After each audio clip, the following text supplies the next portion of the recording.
Post orgasmic illness syndrome അഥവാ POIS എന്ന ഒരു രോഗാവസ്ഥയെക്കുറിച്ചാണ്.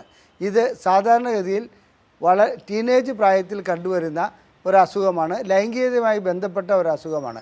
അതായത് കുട്ടികൾ ആദ്യമായി സ്വയംഭോഗം ചെയ്യുമ്പോൾ സ്വയംഭോഗത്തോടനുബന്ധിച്ച്, അതായത് ഒരു ദിവസത്തിന് ശേഷമോ അല്ലെങ്കിൽ ഉടൻ തന്നെയോ അവർക്ക് കടുത്ത പനി വരുന്നു, കടുത്ത ജലദോഷമുണ്ടാകുന്നു, അലർജിക് റിയാക്ഷൻ, അത് അവിടെ ഇവിടെയും ചൊറിഞ്ഞു തടിക്കുന്നു, മൂക്കിൽ നിന്ന് ഒലിച്ചുകൊണ്ടിരിക്കുന്നു, പിന്നെ വയറിളകുന്നു, ഗ്യാസ്ട്രോ ഇൻറ്റെസ്റ്റിനൽ പ്രോബ്ലംസ് ഉണ്ടാകുന്നു. ഇത്തരം ഒരവസ്ഥയാണ്.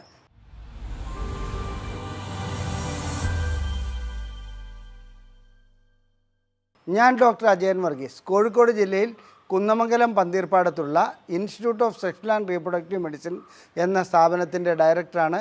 International association of sexual medicine practitioners modern medicine എന്ന അസോസിയേഷൻ്റെ ചെയർമാനുമാണ്. ഇന്ന് ഞാൻ നിങ്ങളോട് വിശദീകരിക്കുവാൻ പോകുന്നത് പോസ്റ്റ് ഓർഗാസ്മിക് ഇൽനസ് സിൻഡ്രോം അഥവാ POIS എന്ന ഒരു രോഗാവസ്ഥയെക്കുറിച്ചാണ്. ഇത് സാധാരണഗതിയിൽ ടീനേജ് പ്രായത്തിൽ കണ്ടുവരുന്ന ഒരസുഖമാണ്. ലൈംഗികതയുമായി ബന്ധപ്പെട്ട ഒരസുഖമാണ്. അതായത് കുട്ടികൾ ആദ്യമായി സ്വയംഭോഗം ചെയ്യുമ്പോൾ സ്വയംഭോഗത്തോടനുബന്ധിച്ച്, അതായത് ഒരു ദിവസത്തിന് ശേഷമോ അല്ലെങ്കിൽ ഉടൻ തന്നെയോ അവർക്ക് കടുത്ത പനി വരുന്നു, കടുത്ത ജലദോഷമുണ്ടാകുന്നു, അലർജിക് റിയാക്ഷൻ, അത് അവിടെ ഇവിടെയും ചൊറിഞ്ഞു തടിക്കുന്നു, മൂക്കിൽ നിന്ന് ഒലിച്ചുകൊണ്ടിരിക്കുന്നു, പിന്നെ വയറിളകുന്നു, ഗ്യാസ്ട്രോ ഇൻറ്റെസ്റ്റിനൽ പ്രോബ്ലംസ് ഉണ്ടാകുന്നു. ഇത്തരം ഒരവസ്ഥയാണ്. പിന്നെ മാത്രമല്ല അതിനോടനുബന്ധിച്ച് തന്നെ അവർക്ക് തലയ്ക്കകത്ത് മൊത്തം ഒരു മങ്ങൽ അനുഭവപ്പെടുന്നു, ഒന്നും ചിന്തിക്കാൻ കഴിയാത്ത ഒരവസ്ഥ അനുഭവപ്പെടുന്നു. ഇത് അപൂർവങ്ങളിൽ അപൂർവമായ ഒരസുഖം തന്നെയാണ്. പക്ഷേ ചെറുപ്പക്കാരിൽ വളരെ പ്രായമായവരിൽ ഇത് കണ്ടുവരുന്നില്ല. അതിന് മുമ്പ് തന്നെ അതിനെ സംബന്ധിച്ചിടത്തോളം അതിൻ്റെ ഒരു മാറ്റം വന്നിട്ടുണ്ടാവും. എന്നിരുന്നാലും വളരെ പ്രായമായ വിവാഹം കഴിഞ്ഞ ചില വ്യക്തികളിലും ഇത് കണ്ടുവരുന്നുണ്ട്. അതുകൊണ്ട് തന്നെ ഇവർക്ക് ലൈംഗികമായി ബന്ധപ്പെടുവാൻ വളരെ ഭയപ്പാടുണ്ടാവും. ആദ്യ കാലഘട്ടത്തിൽ ഇതുകൊണ്ടാണെന്ന് അവർക്ക് മനസ്സിലാവില്ല. സ്വയംഭോഗം ചെയ്തതിന് ഉടനെ തന്നെ ഉണ്ടാകുകയാണെങ്കിൽ ചിലപ്പോൾ അവർ ചികിത്സ തേടും. പക്ഷേ 13, 12 അല്ലെങ്കിൽ 12, 13, 14 വയസ്സുള്ള ഒരു കുട്ടിയെ സംബന്ധിച്ചിടത്തോളം അവരിത് രക്ഷിതാക്കളിൽ നിന്ന് മറച്ചു വയ്ക്കും. ഈ രോഗം സാധാരണ രീതിയിലുള്ള പനിയും അലർജിയുമായിട്ട് അവിടെ ചെല്ലുന്നു. ഡോക്ടർമാർ സാധാരണ രീതിയിൽ ചെയ്യാൻ പോകുന്നത് ഇത്തരം ഹിസ്റ്ററി ഒരിക്കലും എടുക്കപ്പെടുന്നില്ല. അവർ പനിയും ചുമയും അല്ലെങ്കിൽ അതുപോലെയുള്ള ആ സിംറ്റമാറ്റിക് ആയിട്ടുള്ള ട്രീറ്റ്മെൻറ്റ് നൽകുന്നു. ഇതിനുശേഷം കുട്ടിയെ പറഞ്ഞു വിടുന്നു. കുട്ടി വീണ്ടും സ്വയംഭോഗം ചെയ്യുമ്പോൾ ഇതേ അവസ്ഥ വരുമ്പോൾ കുട്ടിയുടെ ഭാഗത്തു നിന്ന് തന്നെ ഇങ്ങനെ ഒരു സംഭവം ഉണ്ടാകുന്നുണ്ട് എന്നുള്ള ഒരു ബോധമുണ്ടാകുന്നു. അതിനുശേഷം കുട്ടി സുഹൃത്തുക്കളോടോ അല്ലെങ്കിൽ രക്ഷിതാക്കളോട് പറയാതെ മറ്റാരോടെങ്കിലും പറയുകയും അവർ ചികിത്സയ്ക്ക് വരുന്നതുമായിട്ടുള്ള അവസ്ഥ ഉണ്ടാകാറുണ്ട്. ഞങ്ങളെ സംബന്ധിച്ചിടത്തോളം ഞങ്ങളുടെ ഇത്രയും കാലഘട്ടത്തിനിടയ്ക്ക് ആകപ്പാടെ ഒരൊറ്റ കേസ് മാത്രമാണ് വന്നത്.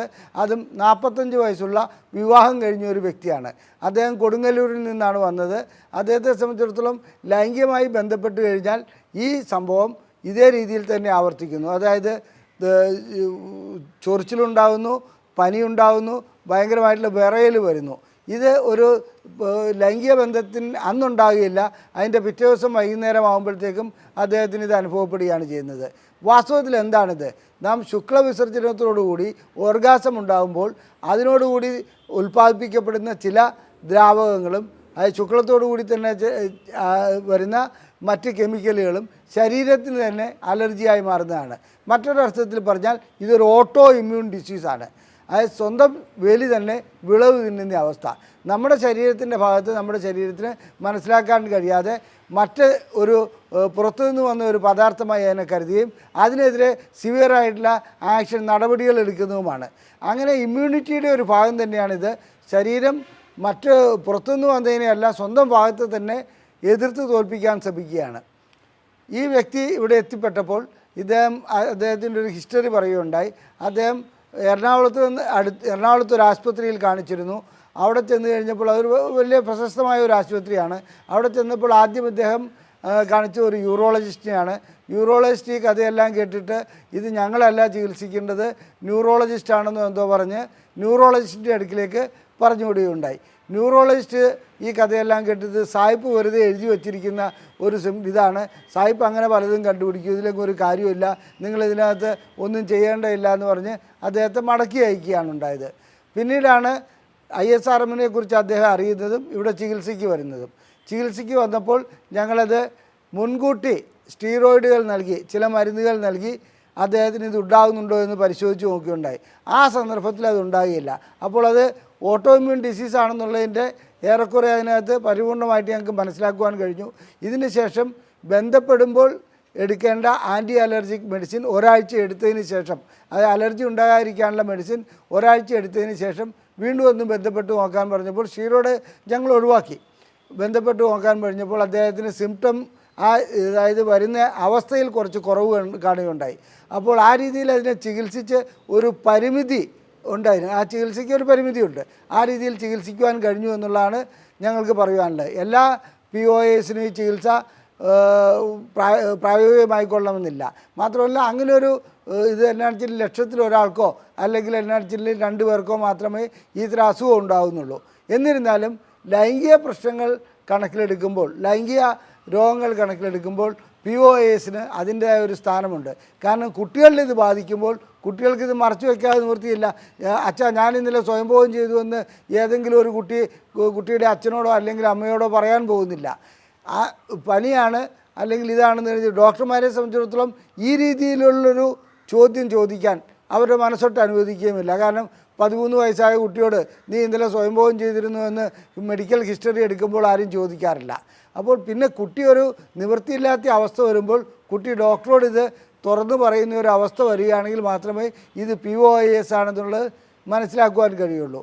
ലൈംഗികമായിട്ടുള്ള ബന്ധപ്പെടലിന് തടസ്സം സൃഷ്ടിക്കുന്ന അല്ലെങ്കിൽ ഒരു പ്രത്യേക രീതിയിൽ അതിനകത്തേക്ക് ലൈംഗിക വിരക്തിയല്ല ഭയപ്പാടുണ്ടാക്കുന്ന ഒരവസ്ഥ തന്നെയാണ് POAS. അതിന് ചികിത്സ ആ രീതിയിൽ ചെയ്യുകയാണെങ്കിൽ, വ്യക്തമായ കാരണങ്ങൾ കണ്ടുപിടിക്കപ്പെട്ടിട്ടില്ല, അതുകൊണ്ട് വ്യക്തമായ ചികിത്സയും ഇതുവരെ ആയിട്ടില്ല. എന്നാലും ഇതിൻ്റെ ഗവേഷണങ്ങൾ നടക്കുന്നുണ്ട്. അതനുസരിച്ച് മുന്നോട്ട് പോകുമ്പോൾ എന്താണ് ഇതിൻ്റെ കാരണം എന്നുള്ളത് മനസ്സിലാക്കാനും വ്യക്തമായി മനസ്സിലാക്കാനും അതിനനുസരിച്ചുള്ള ചികിത്സ നൽകുവാനും കഴിയുമെന്ന് പ്രതീക്ഷിക്കാം. ഇപ്പോഴത്തെ അവസ്ഥയിൽ ഇതിന് സിംപ്റ്റമാറ്റിക് ട്രീറ്റ്മെൻറ്റ് അല്ലെങ്കിൽ അലർജി ഉണ്ടാകാതിരിക്കാനുള്ള ട്രീറ്റ്മെൻറ്റും സ്റ്റീറോയിഡും മാത്രമാണ് ഇതിന് പരിഹാരമായിട്ടുള്ളത്. പിന്നീട് ഈ ലൈംഗിക ബന്ധം കുറയ്ക്കുക എന്നുള്ളത് അതൊക്കെ പ്രായോഗികമായിട്ടുള്ള ഒരു കാര്യമല്ല.